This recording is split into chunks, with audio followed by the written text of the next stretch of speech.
안녕하세요, 여러분. 요즘 동네를 한 바퀴 돌아보시면 어떤 느낌이 드시나요? 예전에 자주 들르던 그 은행이 어느새 문을 닫았고 새로 생긴 건 무인 점포뿐이더라고요. 30년, 40년을 한결같이 다니던 그 친근한 창구 직원분도 이제는 볼 수 없고 말이에요. 지난주에 만난 73세 김정순 할머니께서 이런 말씀을 하셨어요. 선생님, 내가 젊을 때부터 다니던 은행이 없어졌어요. 이제 어디 가서 돈을 찾아야 할지, 연금은 어떻게 받아야 할지 정말 막막해요. 아마 많은 분들이 김 할머니와 같은 마음이실 거예요. 갑자기 세상이 너무 빨리 변해버린 것 같고, 우리만 뒤처진 기분도 들고요. 스마트폰은 복잡하기만 하고, 젊은 사람들이 하는 말은 무슨 뜻인지 알아듣기도 어렵고 말이에요. 하지만 정말 우리는 이런 변화 앞에서 어쩔 수 없이 당할 수밖에 없는 걸까요? 아니면 현명하게 대처할 방법이 있을까요? 오늘은 바로 이런 궁금증에 대한 답을 함께 찾아보려고 합니다. 왜 우리 동네 은행들이 하나둘씩 사라지고 있는지, 그리고 이런 변화 속에서도 우리가 안전하고 편리하게 금융 생활을 할 수 있는 방법은 무엇인지 차근차근 알아보겠어요. 혹시 이 나이에 무슨 새로운 걸 배우겠어라고 생각하고 계신가요? 그런 걱정은 잠시 내려놓으세요. 오늘 들려드릴 이야기를 끝까지 들어보시면 분명히 나도 할 수 있겠구나 하는 자신감이 생기실 거예요. 지금부터 마음을 울리는 이야기가 시작됩니다. 잠깐 여기서 구독과 좋아요 한번 부탁드릴게요. 여러분의 응원이 큰 힘이 됩니다. 안녕하세요. 저는 올해로 38살이 된 이서연입니다. 15년째 금융업계에 몸담고 있고 현재는 디지털 금융 전환과 시니어 고객 지원을 전문으로 하는 컨설턴트로 활동하고 있어요. 사실 처음엔 젊은 고객들 중심의 디지털 서비스를 기획하는 일을 주로 했는데요. 어느 날부터 시니어 고객님들의 불편한 현실이 눈에 들어오기 시작했어요. 그 이후로 전국을 돌며 어르신들을 위한 금융 교육과 상담을 진행하고 있습니다. 제가 이 영상을 만들게 된 계기도 바로 지난주에 만난 김정순 할머니 때문이었어요. 선생님, 내가 30년 넘게 다니던 우리 동네 은행이 없어졌어요. 이제 어디 가서 돈을 찾아야 할지 모르겠어요. 정말 안타까운 이야기였습니다. 김 할머니처럼 어려움을 겪고 계신 분들이 정말 많으시거든요. 사실 이런 변화에는 여러 가지 이유가 있어요. 가장 큰 이유는 요즘 젊은 사람들이 은행에 직접 가지 않고 스마트폰으로 모든 일을 처리하기 때문입니다. 그러다 보니 은행 창구를 찾는 사람이 점점 줄어들고 은행에서는 운영비를 줄이기 위해 지점을 통폐합하게 된 거예요.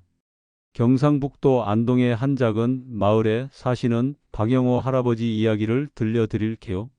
할아버지는 매달 연금을 받으러 마을 앞 은행에 가시곤 했는데 어느 날 갑자기 그 은행이 문을 닫는다는 공지를 받으셨어요. 이제는 버스를 2번이나 갈아타고 1시간 넘게 가야 가장 가까운 은행에 갈 수 있게 됐죠. 할아버지는 무릎도 좋지 않으신데 정말 힘들어 하셨어요. 또 다른 이야기도 있어요. 서울 외곽에 사시는 68세 이명자 할머니는 자녀들이 모두 멀리 살고 계셔서 혼자서 모든 일을 처리하셔야 해요. 그런데 동네 은행이 없어지고 나서는 간단한 통장 정리도 하기 어려워졌죠. 스마트폰 사용법을 배우려고 하시지만 글씨도 작고 버튼도 복잡해서 매번 포기하게 된다고 하세요. 이런 상황이 벌어지는 근본적인 이유는 무엇일까요? 바로 디지털 시대의 물결 때문입니다. 코로나 이후로 모든 것이 비대면으로 바뀌면서 이런 변화가 더욱 빨라졌어요. 은행들도 생존을 위해 어쩔 수 없이 변화에 맞춰가고 있는 거죠.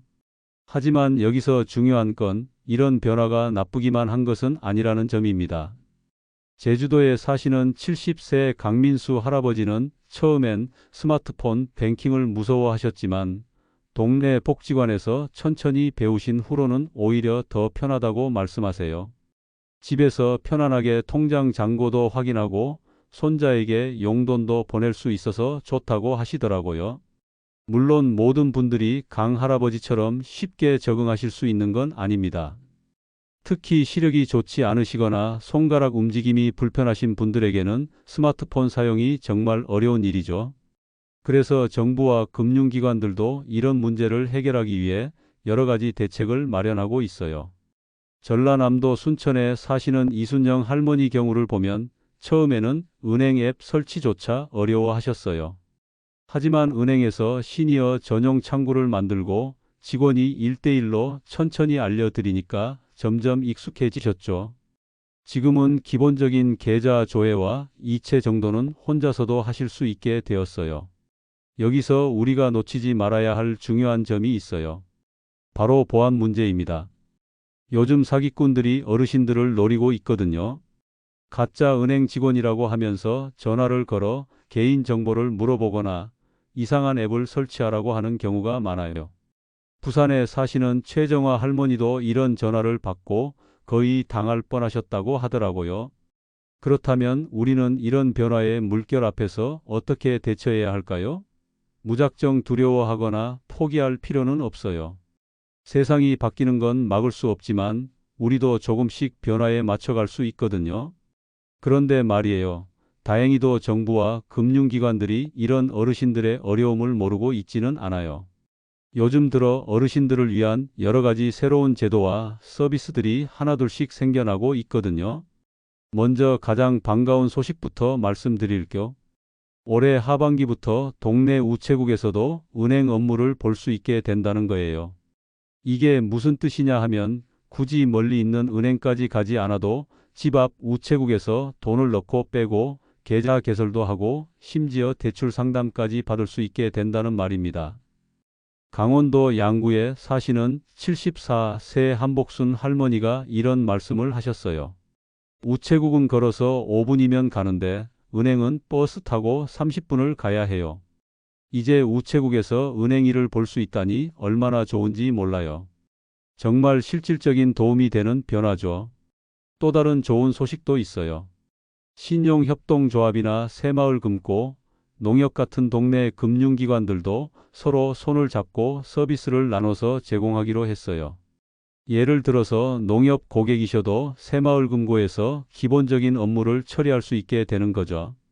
이제는 정말 동네 어디서든 금융 서비스를 받을 수 있게 되는 셈입니다.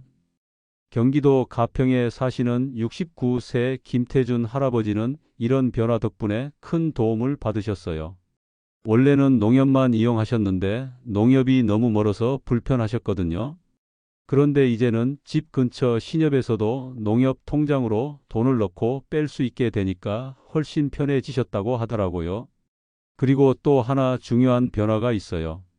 바로 예금 보호 금액이 늘어났다는 거예요. 전에는 5천만 원까지만 보호해 줬는데 이제는 1억 원까지 보호해 준다고 해요. 이게 무슨 뜻이냐 하면 혹시나 은행이 어려워져도 1억 원까지는 국가가 책임지고 돌려준다는 뜻입니다.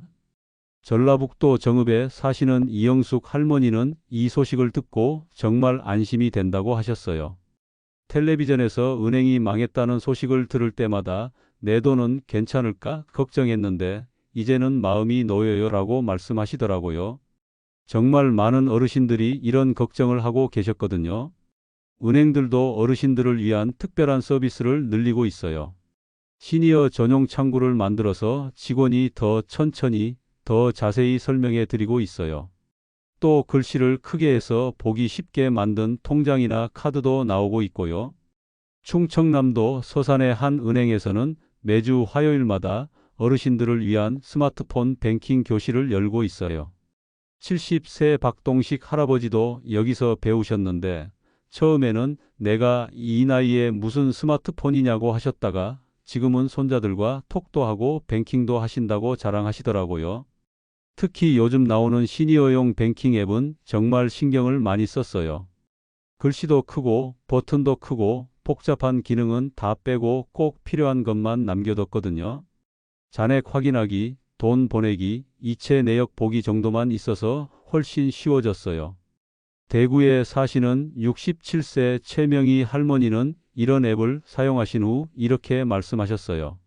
전에는 버튼이 너무 많아서 뭘 눌러야 할지 모르겠더라고요. 그런데 이건 정말 간단해서 좋아요. 우리 며느리한테 매번 부탁하지 않아도 되니까 미안한 마음도 없어지고요. 하지만 이런 좋은 변화들과 함께 조심해야 할 점들도 생겨났어요. 디지털 금융이 발달하면서 사기꾼들도 더 교묘한 방법을 쓰고 있거든요. 특히 어르신들을 노리는 새로운 사기 수법들이 계속 나타나고 있어요. 요즘 가장 많은 건 가짜 은행 직원을 사칭하는 전화 사기예요. 어르신 통장에 문제가 있어서 확인이 필요합니다 라고 하면서 개인 정보를 물어보거나 이상한 앱을 설치하라고 하는 거죠. 부산에 사시는 72세 김순덕 할머니도 이런 전화를 받으셨는데 다행히 자녀분이 사기라고 알려주셔서 피해를 면하셨어요. 그래서 금융감독원에서는 어르신들을 위한 특별한 상담 서비스도 만들었어요. 의심스러운 전화나 문자를 받으면 언제든지 전화해서 확인할 수 있게 해뒀거든요. 또 전국 각지의 금융교육 강사들을 파견해서 어르신들에게 안전한 금융 이용법을 알려드리고 있어요.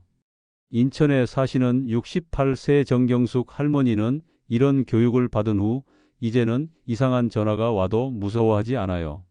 어떤 게 사기인지 알게 되니까 마음이 든든해졌어요 라고 말씀하셨어요.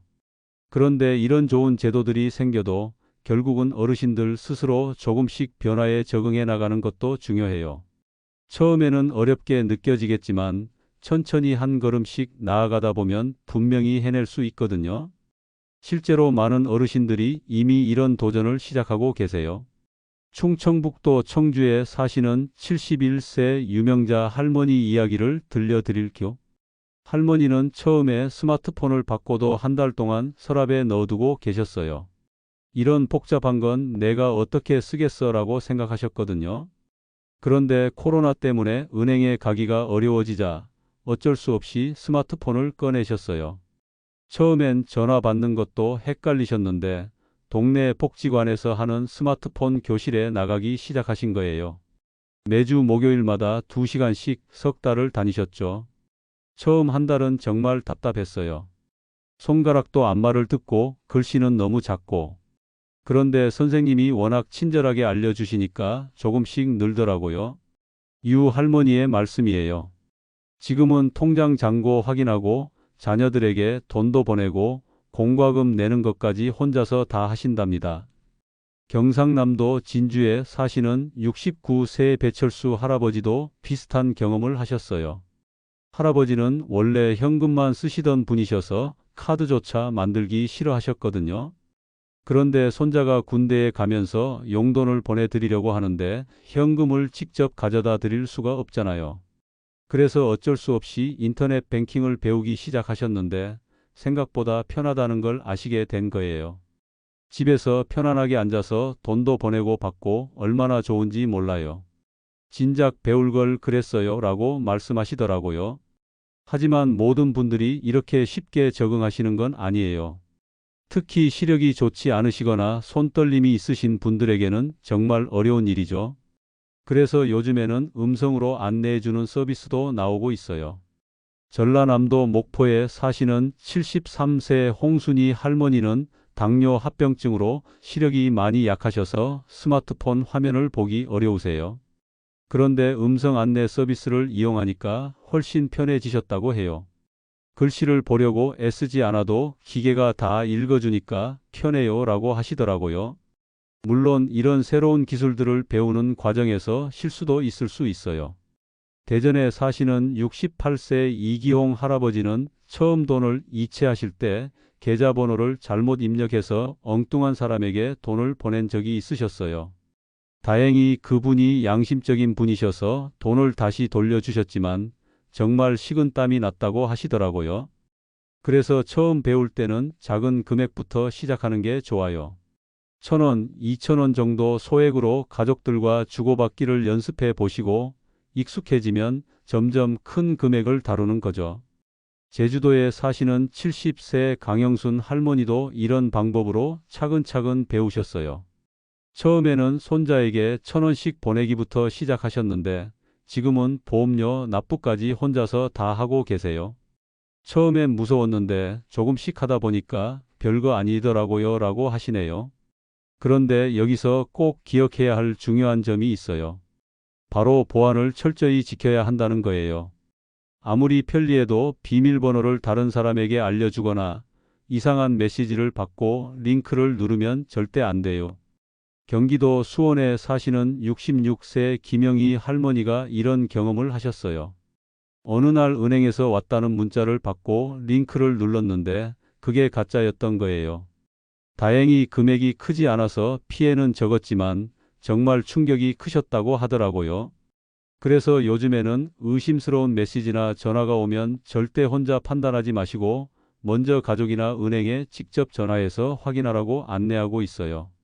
번거로워도 안전이 가장 중요하니까요. 또 하나 중요한 건 너무 욕심내지 말고 천천히 배워나가는 거예요. 한 번에 모든 걸 다 하려고 하면 오히려 실수할 가능성이 커져요. 오늘은 잔액 확인만, 내일은 작은 금액 이체만 이런 식으로 단계별로 익혀나가시는 게 좋아요. 강원도 원주에 사시는 72세 박만순 할아버지는 이런 조언을 해주셨어요. 젊은 사람들은 빨리빨리 하려고 하는데 우리는 천천히 해도 돼요. 급할 거 없어요. 중요한 건 안전하게 하는 거죠. 그리고 혹시 모르는 게 있으면 부끄러워하지 마시고 언제든지 물어보세요.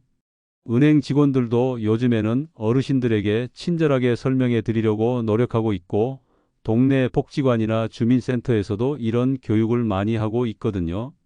서울 노원구에 사시는 69세 한정자 할머니는 처음에는 창피해서 물어보기 싫었는데 물어보니까 다들 친절하게 알려주시더라고요.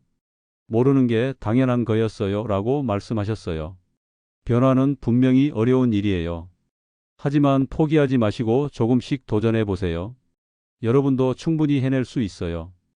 그렇다면 이제 앞으로 우리는 어떻게 준비해야 할까요?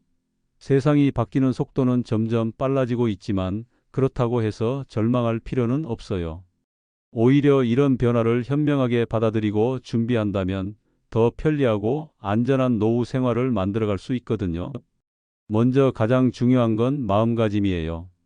이 나이에 무슨 새로운 걸 배우겠어라는 생각보다는 천천히 해보자는 마음을 가지시는 게 좋아요. 울산에 사시는 74세 조영희 할머니가 이런 말씀을 하셨어요. 젊을 때는 빨리 배워야 한다고 생각했는데 나이 들어서 배우는 건 천천히 해도 괜찮더라고요. 오히려 더 꼼꼼하게 할 수 있어서 좋아요. 그리고 혼자서 모든 걸 다 해결하려고 하지 마세요. 가족들의 도움을 받는 것도 좋고 동네 복지관이나 은행에서 하는 교육에 참여하는 것도 좋은 방법이에요. 함께 배우면 더 쉽고 재미있거든요. 부산에 사시는 68세 김동철 할아버지는 동네 경로당에서 친구들과 함께 스마트폰 교실에 다니고 계세요. 혼자 하면 답답한데 친구들과 함께 하니까 서로 도와가면서 할 수 있어서 좋아요. 누가 더 잘하나 경쟁도 하고 말이에요 라고 하시더라고요. 앞으로 5년, 10년 후에는 지금보다 더 많은 것들이 디지털로 바뀔 거예요. 병원 예약도, 관공서 업무도, 쇼핑도 대부분 온라인으로 하게 될 거고요. 하지만 그때까지 기다릴 필요는 없어요. 지금부터 조금씩 준비하시면 되거든요. 가장 먼저 해볼 수 있는 건 스마트폰으로 날씨나 뉴스 보기예요. 그 다음에는 가족들과 메시지 주고받기, 그리고 나서 은행 앱으로 잔액 확인하기. 이런 식으로 단계적으로 늘려나가시면 돼요. 경상북도 구미에 사시는 70세 이순옥 할머니는 이런 방법으로 차근차근 배우셨어요. 처음에는 날씨만 봤는데 이제는 손자 사진도 보고 은행 업무도 하고 온라인 쇼핑까지 해요. 생각보다 별거 아니더라고요 라고 자랑스럽게 말씀하시네요. 하지만 무엇보다 중요한 건 안전이에요. 아무리 편리해도 사기를 당하면 소용없으니까요. 그래서 몇 가지 꼭 기억해야 할 안전 수칙을 말씀드릴게요. 첫째, 절대 비밀번호를 다른 사람에게 알려주지 마세요. 설령 가족이라고 해도 본인만 알고 계시는 게 좋아요. 둘째, 이상한 문자나 전화가 오면 바로 응답하지 마시고 먼저 은행에 확인해 보세요. 셋째, 모르는 앱이나 프로그램은 절대 설치하지 마세요. 전라북도 익산에 사시는 72세 박순덕 할머니는 이런 원칙을 철저히 지키고 계세요. 의심스러우면 일단 자식들한테 물어봐요. 번거로워도 안전이 우선이니까요. 정말 현명한 자세죠. 또 하나 중요한 건 너무 완벽하려고 하지 마시라는 거예요. 실수할 수도 있고 헷갈릴 수도 있어요. 그런 건 당연한 거거든요. 젊은 사람들도 처음에는 다 그랬으니까요. 강원도 춘천에 사시는 67세 최명수 할아버지는 처음에 실수하면 화가 났는데 지금은 실수해도 이렇게 하는 게 아니구나 하고 다시 해봐요. 그러다 보니까 늘더라고요 라고 말씀하셨어요. 그리고 앞으로는 어르신들을 위한 서비스가 더욱 늘어날 거예요. 정부에서도 디지털 소외계층을 위한 정책을 계속 만들고 있고 민간 기업들도 시니어 친화적인 서비스 개발에 힘쓰고 있거든요. 음성 인식 기술이 발달하면서 말로 명령하면 되는 서비스도 많아질 거고 글씨 크기나 버튼 크기도 자유롭게 조정할 수 있게 될 거예요. 또 복잡한 메뉴 대신 꼭 필요한 기능만 모아놓은 간단한 버전도 더 많이 나올 예정이고요. 제주도에 사시는 71세 고영란 할머니는 요즘 나오는 건 옛날보다 훨씬 쉬워졌어요. 우리를 생각해서 만든 게 보여요 라고 말씀하시더라고요. 마지막으로 여러분께 당부드리고 싶은 말씀이 있어요. 변화를 두려워하지 마세요. 세상이 바뀌는 건 막을 수 없지만 우리도 함께 바뀔 수 있어요. 다만 우리만의 속도로 우리만의 방식으로 말이에요. 충청남도 천안에 사시는 69세 윤성호 할아버지가 이런 멋진 말씀을 해주셨어요. 나이 들어서 새로운 걸 배운다는 게 쉽지는 않지만 그래도 해볼 만한 일이에요. 손자들이 할아버지 멋있다 하는 소리 들으면 기분이 좋거든요. 여러분의 소중한 자산을 지키고 더 편리한 생활을 위해서라도 조금씩 변화에 적응해 보세요. 처음에는 어렵겠지만 천천히 하다 보면 분명히 해낼 수 있을 거예요. 그리고 언제나 기억하세요. 혼자가 아니라는 것을요. 가족도 있고 이웃도 있고 정부와 금융기관들도 여러분을 도우려고 노력하고 있어요. 함께 지혜롭게 이 변화의 시대를 헤쳐나가 봅시다. 오늘 말씀드린 내용들이 여러분의 안전하고 편리한 금융 생활에 조금이라도 도움이 되었으면 좋겠어요. 끝까지 함께 해주셔서 정말 감사합니다. 여러분의 소중한 시간 덕분에 큰 힘을 얻습니다. 다음에도 또 찾아뵐게요. 구독과 좋아요도 부탁드릴게요.